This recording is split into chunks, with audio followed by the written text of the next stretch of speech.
தமிழக ஊரக உள்ளாட்சி அமைப்புகளுக்கான தேர்தல்களில் மின்னணு வாக்குப்பதிவு இயந்திரங்களை பயன்படுத்துவது குறித்த ஆலோசனைக் கூட்டம் சென்னையில் நடைபெற்றுள்ளது. கூடுதல் விவரங்களை செய்தியாளர் மாணிக்கம் வழங்க கேட்கலாம். மாணிக்கம், வணக்கம். விவரங்களை பதிவு பண்ணலாம். ஊரக உள்ளாட்சி அமைப்புகளுக்கு தேர்தல் நடத்தும் பொழுது மின்னணு வாக்குப்பதிவு இயந்திரங்களை கொண்டு தேர்தல் நடத்துவதற்கான திட்டமிடல்ல தமிழ்நாடு மாநில தேர்தல் ஆணையம் ஈடுபட்டிருக்கிறாங்க.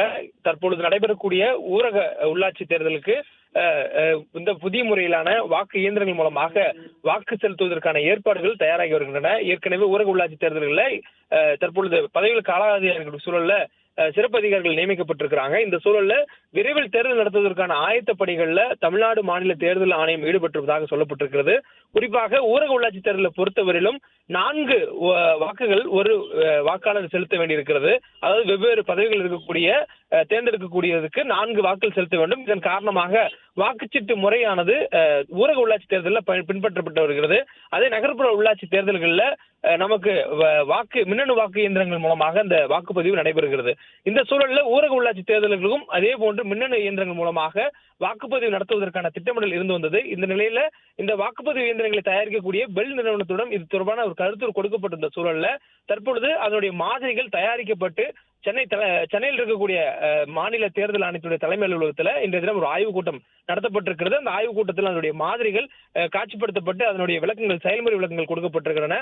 குறிப்பாக ஒரு வாக்கு செலுத்தக்கூடிய இயந்திரத்தின் மூலமாகவே அந்த 4 வெவ்வேறு பதவிகளுக்குமான வேட்பாளர்களை தேர்ந்தெடுப்பதற்குரிய வகையில இந்த புதிய மின்னணு வாக்கு இயந்திரம் மாற்றி புதிய வடிவமைப்பாக கொண்டு வரப்பட்டிருப்பதாக சொல்லப்பட்டிருக்கிறது.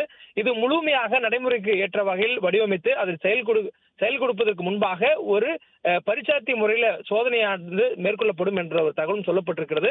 தற்போதைய சூழல்ல இதனுடைய செயல்முறை வடிவங்களுக்கான ஒரு முதற்கட்ட பணி நிறைவு செய்யப்பட்டிருக்கிறதாகவும் இது நடைமுறைக்கான சாத்தியக்கூறுகள் தொடர்பான அடுத்த கட்ட நகர்வுக்கு இந்த ஆய்வுக் கூட்டத்துக்கு பிறகாக எடுத்து செல்வதற்கான திட்டமிடல் கொடுக்கப்பட்டிருப்பதாகவும் சொல்லப்பட்டிருக்கிறது.